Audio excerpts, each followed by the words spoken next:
ulama sepuh Banyuwangi turun gunung. Beliau ngamuk berorasi bersama dengan masyarakat, menuntut agar Habib Syekh di Banyuwangi itu jangan sampai manggung. Beliau adalah teman Gus Dur. Bahkan beliau katakan panglima perang siap akan diturunkan bila memang Habib Syekh dipaksakan manggung.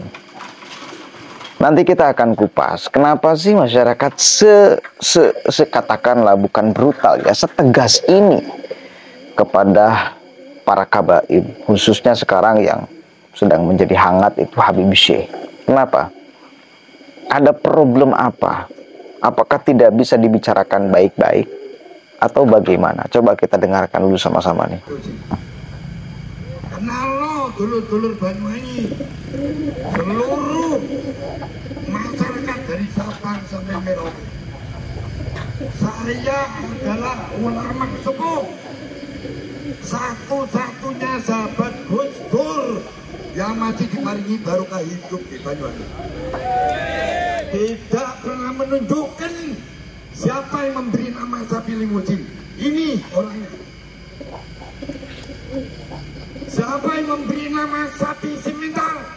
Ini Romo Yai Hadi Raden Dr. Muhammad Al-Has. Tidak ada yang tahu. Berhubung masyarakat Banyuwangi jihad di jalan kebenaran Allah. Nah, Panglima Pelangi Sinetron Jantung Kota Banyuwangi muncul hari ini. Amin. Nek gak ngono modal Banyuwangi nanti dipimpin karo aliran-aliran sing nyaplok Banyuwangi. Cuma mohon mulai dari Bupati Samsul Hadi, Bu Ratna, tak sebut jenenge, Abdullah Akbar Anas, Mujiono yang barusan, tak paringi pangestu supaya jadi. Cuma saya mati-mati jaga Banyuwangi supaya gemah kita baldatun kai batun warupun bohong. Sebab bangsa Indonesia ini tetap pribumi Nusantara. Yakin apa betul? Yakin. Lah kok arep diobrak-abrik kalau aliran teko luar.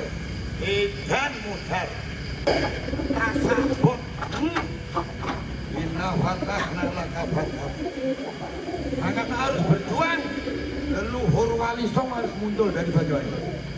Sebab Banyuwangi satu-satunya topografi nasional yang menjadi pintu gerbang Nusantara. Percaya apa tidak? Banyuwangi kondusif, Indonesia kondusif. Bapak Presiden Prabowo, Romo Yai, sing pangestu Hadi bersama kita. Nah ini muncul sekarang hari ini, hari Kamis, hari yang penuh kemenangan untuk kejayaan Wali Songo. Percaya apa tidak? Percaya apa tidak? Berjuang dalam kebenaran. Insya Allah inna fatahna laka fatah mubin. Mesti diberi kemenangan. Ojo ini bener, masa sak Banyuwangi tono. Karena putri Indonesia ada di Lambangan Banyuwangi, Yomata, Mataram, yang lain boten.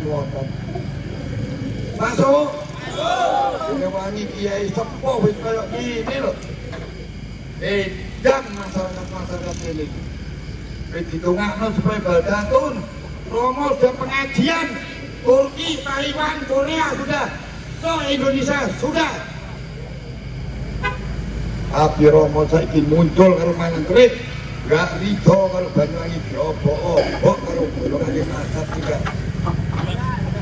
Sehingga jelas, sehingga betul, sing Banyuwangi nanti dicaplok. Ingat, Indonesia tetap walaupun bagaimana jaga perkokoh ketahanan nasional. Persatuan dan kesatuan harus diperkokoh. Jangan diobrak-abrik dengan agama-agama lain. Indonesia ideologi ini tetap Pancasila. mengendaki kerukunan hidup tidak dikuasai menjadi negara Islam boten saged iku priambul mulai sejak pembukaan dulu. Masuk. Kirana saiki Banyuwangi harus muncul nek ngomong pun selawat Allahumma sholli ala Muhammad. Jawabane dahsyat miliar Banyuwangi subur. Eling ya, nek ngomong pun dahsyat Allahumma sholli ala Muhammad miliar dahsyat ketiga. Ya terus muni dahsyat ketiga. Miliar subur. Di mana? Allahumma sholli ala Muhammad. Dahsyat. Miliar Banyuwangi subur. Ojo diopo-opo golongane Habab, Habib, Habub. Kok jembut kabeh. Merawut. Semut. Marmut. Oke. Jelas, tegas. Apakah harus demikian? Haruslah. Menghadapi orang yang angkuh, menghadapi orang yang sombong, menghadapi orang yang takabur, itu kadang-kadang kita pun harus menunjukkan kesombongan. Kadang-kadang kita pun harus menunjukkan ketakaburan. Sombong kepada orang yang sombong itu sedekah. Jujur, saya pribadi sesungguhnya kurang suka bila ada seorang ulama yang mengklaimkan dirinya sebagai ulama. Nih, saya ulama. Nah, saya kurang suka bila di hadapan masyarakat tanpa sebab. Tapi kalau tujuannya untuk menghadapi kelompok-kelompok Ba'alwi yang kita tahu sama-sama mereka kalau ngeklaim itu saedana gitu loh. Di dalam tubuh kami mengalir darah suci baginda Nabi Muhammad SAW. Kalau ngeklaim itu saedana. Kalau meyakinkan meskipun itu salah saedana. Kan itu ya. Kalau ngeklaim itu sejadi-jadinya. Wuntuhirukum tathiro. Kami adalah ahlul bait Nabi yang wituhirukum tathiro. Gitu ya. Seedana kalau ngeklaim itu. Habib meskipun maksiat, meskipun berdosa, itu tetap akan masuk surga karena di dalam tubuhnya mengalir darah Nabi. Kalau ngeklaim itu saedana, satu kali lagi. Nah, seorang ulama ini ngaku dirinya sebagai seorang ulama, bahkan ngaku sebagai sahabat Gus Dur. Penting itu untuk dikatakan, ya, karena menghadapi kelompok Ba'alwi yang jago ngeklaim.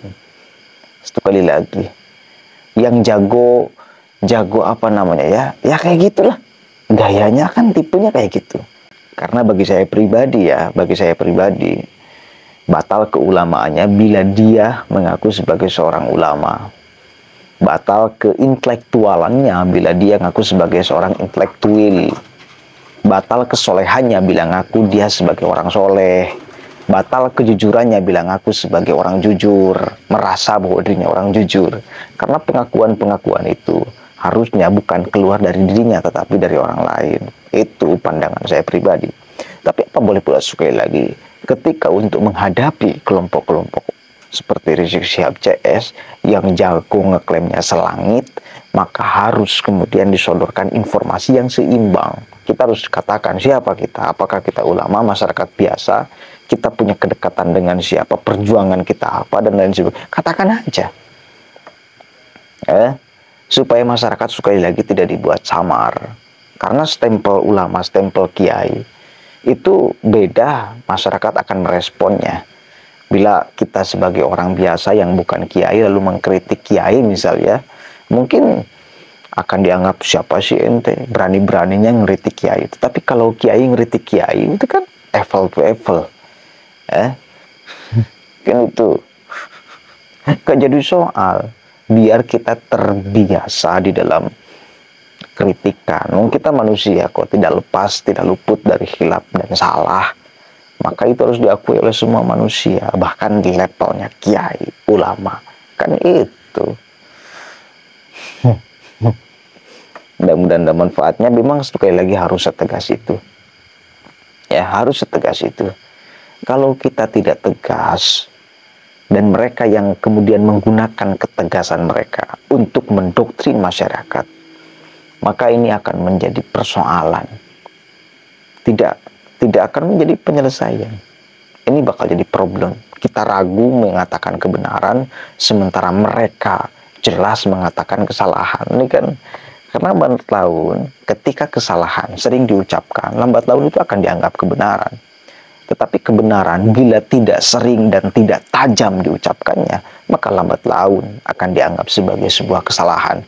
Kebenaran itu harus lantang kita suarakan sebagaimana kesalahan yang mereka selalu lantang suarakan. Itu.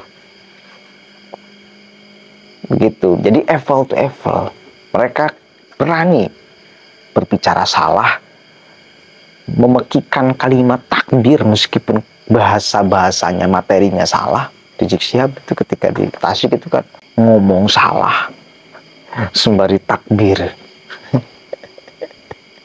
Salah aja pede, salah aja lantang.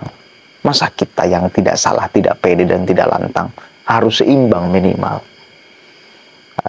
Maka orang-orang seperti Pak Kiai itu penting untuk ada dan bersuara secara jelas dan tegas agar tidak samar diterima oleh masyarakat, agar masyarakat bisa menentukan sikap dengan tegas tanpa ragu-ragu. Itu penting ya. Assalamualaikum warahmatullahi wabarakatuh.